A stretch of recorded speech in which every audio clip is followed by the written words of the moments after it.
हर दिन अलग अलग तरह के बयान दे रहे हैं डोनाल्ड ट्रंप। पल भर में अपने बयान से पलट भी जा रहे हैं। ट्रंप के बड़बोलेपन से अब तक वार्ता विफल रही है। ईरान में भी बहुत सारे लोग ये मानते हैं कि ट्रंप ने इतना कंफ्यूजन, इतना जिसको कहते हैं देसी भाषा में घोर मट्ठा किया है कि वो किसी को समझ में नहीं आता कि एक्चुअली ट्रंप चाह क्या रहे हैं, उनके दिमाग में चल क्या रहा है।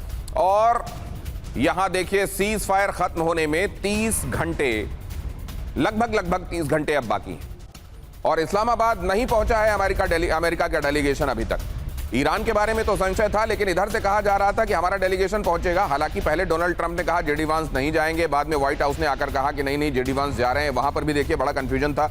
और यहां वार्ता पर ईरान ने यूएस को कोई संकेत नहीं दिया। एक्सियोस कह रहा है ईरान का डेलीगेशन जाएगा। बहरहाल व्हाइट हाउस में ईरानी संदेश का इंतजार किया जा रहा है कि क्या ईरान की तरफ से डेलीगेशन जाएगा कि नहीं। और पाकिस्तान को लग रहा है कि उसके पास फोटो खिंचाने के जो थोड़े मौके और आने वाले थे, वो मौके नहीं आ पाएंगे। अगली खबर देखिए, ईरान से बातचीत पर ट्रंप का बड़ा दावा सामने आया। जरूरत पड़ी तो खुद ईरानी नेताओं से मिलेंगे ट्रंप। वार्ता से पीछे हटने की खबरों को खारिज किया डोनाल्ड ट्रंप ने। डील के लिए ईरान को टेबल पर आना होगा, कहा डोनाल्ड ट्रंप ने। सीज फायर की डेडलाइन से पहले बढ़ा तनाव। डेडलाइन समाप्त होने से पहले तनाव बढ़ गया है। डोनाल्ड ट्रंप बहुत क्यूरियस लग रहे हैं और बहुत एंशियस भी लग रहे हैं। उनको लग रहा है कि क्या आएंगे कि नहीं, ईरानी डेलीगेशन में लोग आएंगे कि नहीं। और वो ये तक कह रहे हैं कि मैं अगर जरूरत पड़ी तो मैं खुद शामिल हो जाऊंगा। हालांकि बहुत सारे लोग ये कहते हैं कि ट्रंप कब क्या कहें और कब उससे पलट जाएं, इसका कोई ठीक नहीं है। ऐसे में डोनाल्ड ट्रंप अगर ये कह रहे हैं कि मैं खुद जाऊंगा, पहले तो वो ये कह रहे थे कि जेडी वांस नहीं जाएंगे, अब वो कह रहे हैं मैं खुद जाऊंगा, तो ट्रंप की बात ट्रंप जाने। लेकिन अगली खबर की तरफ आपको ले चलता हूं कि धमकी के साए में अमेरिका से बातचीत नहीं होगी। ईरानी संसद के स्पीकर और मुख्य वार्ताकार गालिबाफ का बड़ा दावा। अमेरिका दबाव बनाकर झुकाना चाहता है। ट्रंप की नीति ईरान को सरेंडर कराने की है। गालिबाफ ने कहा ईरान अमेरिका बातचीत पर सस्पेंस बरकरार है। अब गालिबाफ अपने घर में एक तरफ संसद में ये कह रहे हैं कि यहां बहुत सारे कट्टर लोग ऐसे हैं जो नहीं चाहते ईरान का भला हो और वो नहीं चाहते अमेरिका के साथ बातचीत हो, लेकिन दूसरी तरफ वो खुद भी ये बात कहते हैं कि हमको ब्लैकमेल करना चाहता है, अपनी शर्तों पर झुकाना चाहता है और वो सरेंडर कराना चाहता है। इस तरह में बातचीत तो होती नहीं है। तो चलिए, गालिबाफ कहना क्या चाह रहे हैं प्रोफेसर अमिताभ?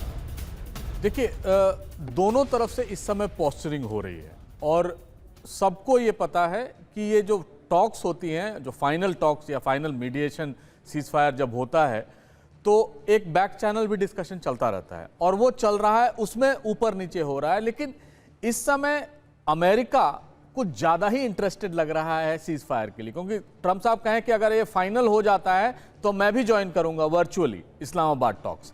लेकिन इस समय जो पोस्चरिंग चल रही है उसको देख के लग रहा है कि सीज फायर को एक्सटेंड करना पड़ेगा, क्योंकि इतनी जल्दी में मुझे नहीं लग रहा है वांस आएंगे और डील हो जाएगी और साइन होकर सब कुछ ठीक हो जाएगा। तो ये पोस्चरिंग, और आप ये भी देखिए ना कि जो वॉर था ईरान और इजराइल के बीच और अमेरिका के बीच, वो अब थम सा गया है। कोई उन पर अटैक नहीं हो रहा है, उनकी टेरिटरी पर अटैक नहीं हो रहा है। जो हाई ऑप्टिक्स अटैक हो रहे हैं इनके टैंकर्स पे, हॉर्मुज स्ट्रेट पे, वही हो रहे हैं दिखाने के लिए कि ये हम ऐसा कर सकते हैं आने वाले दिन में। लेकिन ईरान इस समय जानता है कि उसका बैक टू द वॉल है और ईरान के अंदर भी बहुत सारे डिफरेंसेस हैं। जैसे IRGC के कुछ कमांडर्स ये नहीं चाहते हैं कि ये टॉक्स हो, ये नहीं चाहते हैं कि किसी तरह हम उनसे एग्रीमेंट पर आए, क्योंकि हर बार उनको धोखा मिला है।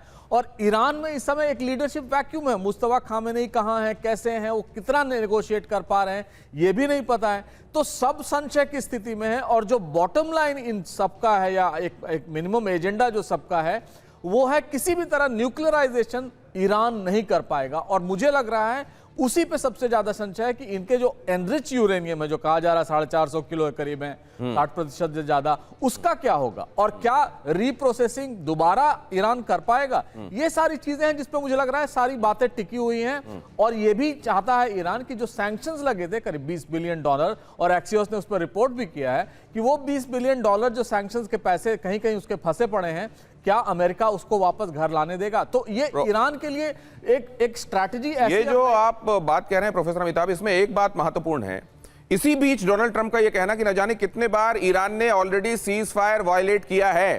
क्या सीज फायर की मियाद खत्म होने के पहले अपने अटैक को जस्टिफाई अगर वो करना चाहें तो उसके लिए उन्होंने रास्ता बनाया। वाकई उसके पहले बहुत सारे हमले और कई जगह वायलेशंस ईरान की तरफ हो चुके हैं, जो ये 14 दिन के भीतर भीतर हुए हैं, जिनको बड़ा वायलेशन कहा जा सकता है। कार्तिकेय काले सर, बिल्कुल ऐसा है। देखिए, जैसे आप प्रोफेसर अमिताभ ने बताया कि IRGC जो जब आपने पूरा आपका वॉर प्लान टैक्टिक जो है, स्ट्रेटेजी जो बनाई आपने, वो बनाई ऐसे कि कमांडर सारे इंडिपेंडेंट हो गए, और आपको पता है कि इंटरनेट काम नहीं कर रहा है, कम्युनिकेशंस की बहुत प्रॉब्लम है ईरान में।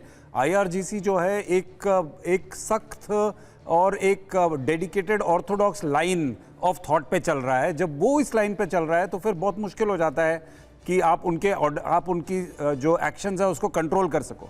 तो ऑब्वियसली ये तो होना ही था। 14 दिन का आपने समय दिया, उसमें इंडिपेंडेंट कमांडर्स अपने डिसीजन लेके जो अपने छोटे से अपने कंट्रोल स्फीयर ऑफ कंट्रोल में कर सके वो उन्होंने किया अपनी सोच के मुताबिक।